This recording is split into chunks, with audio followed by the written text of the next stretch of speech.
Have you ever faced a moment so dark that even faith seems to slip away? Swami Vivekananda too wrestled with doubt, despair, and the harsh realities of life. But it was in the midst of these struggles that he found a profound revelation, one that would shape his destiny and inspire millions.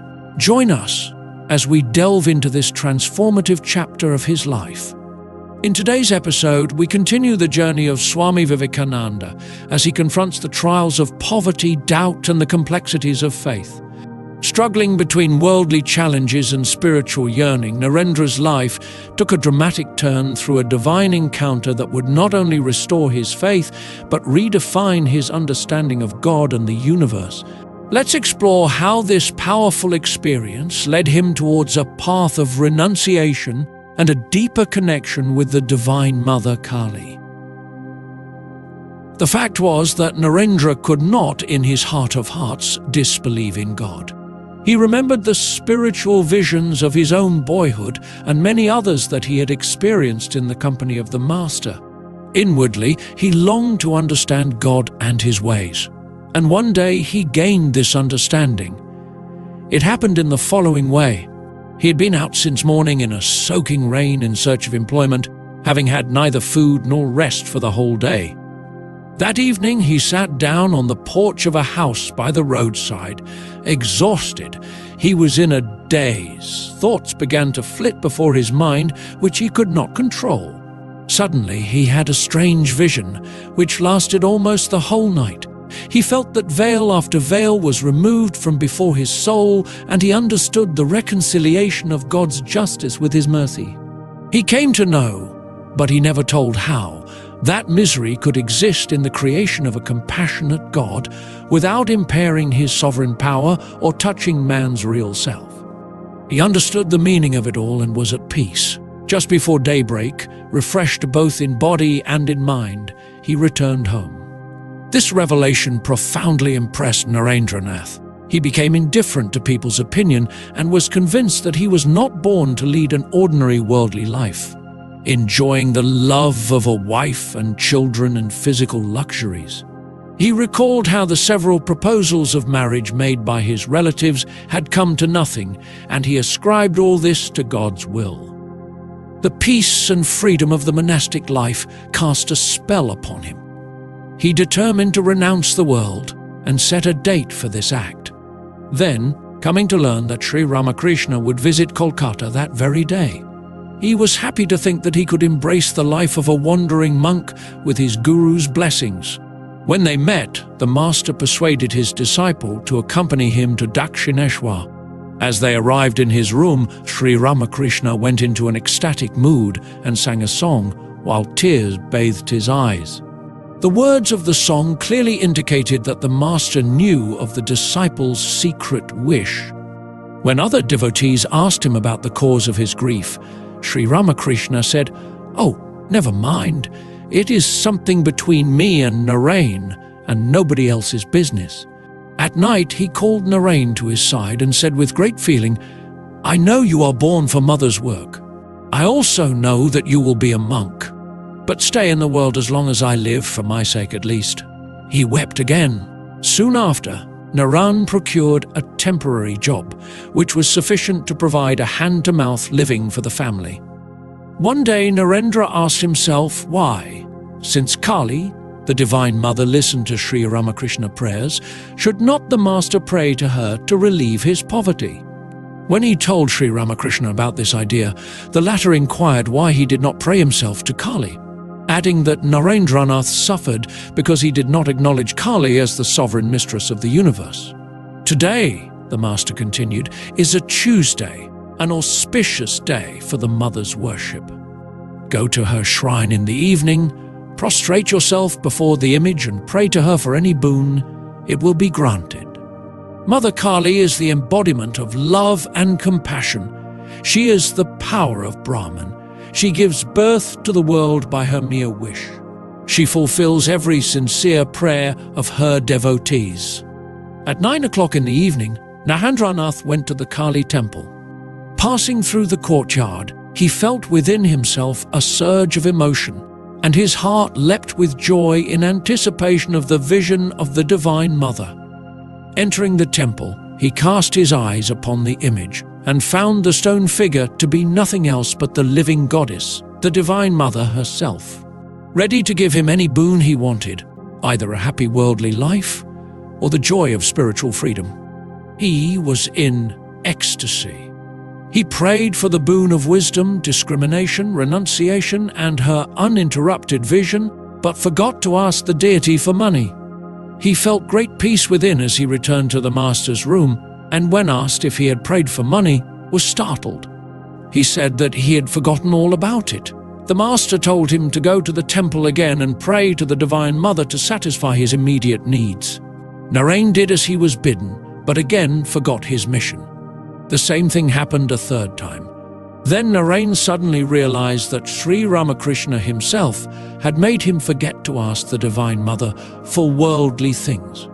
Perhaps he wanted Narain to lead a life of renunciation. So he now asked Sri Ramakrishna to do something for the family. The master told the disciple that it was not Narain's destiny to enjoy a worldly life, but assured him that the family would be able to eke out a simple existence. The above incident left a deep impression upon Narain's mind. It enriched his spiritual life, for he gained a new understanding of the Godhead and its ways in the phenomenal universe. Narain's idea of God had hitherto been confined either to that of a vague, impersonal reality or to that of an extra-cosmic creator removed from the world. He now realized that the Godhead is immanent in the creation, that after projecting the universe from within itself, it has entered into all created entities as life and consciousness, whether manifest or latent. This same immanent spirit, or the world soul, when regarded as a person creating, preserving, and destroying the universe, is called the personal God, and is worshipped by different religions through such a relationship as that of father, mother, king, or beloved. These relationships, he came to understand, have their appropriate symbols, and Kali is one of them. Embodying in herself creation and destruction, love and terror, life and death, Kali is the symbol of the total universe. The eternal cycle of the manifestation and non-manifestation of the universe is the breathing out and breathing in of this Divine Mother. In one aspect, she is death, without which there cannot be life. She is smeared with blood, since without blood the picture of the phenomenal universe is not complete. To the wicked who have transgressed her laws, she is the embodiment of terror, and to the virtuous the benign mother. Before creation, she contains within her womb the seed of the universe, which is left from the previous cycle. After the manifestation of the universe, she becomes its preserver and nourisher, and at the end of the cycle, she draws it back within herself and remains as the undifferentiated Shakti, the creative power of Brahman. She is non-different from Brahman. When free from the acts of creation, preservation, and destruction, the spirit, in its acosmic aspect, is called Brahman. Otherwise, it is known as the world soul, or the Divine Mother of the universe. She is therefore the doorway to the realization of the Absolute. She is the Absolute. To the daring devotee who wants to see the transcendental Absolute, she reveals that form by withdrawing her phenomenal aspect. Brahman is her transcendental aspect. She is the great fact of the universe, the totality of created beings. She is the ruler and the controller.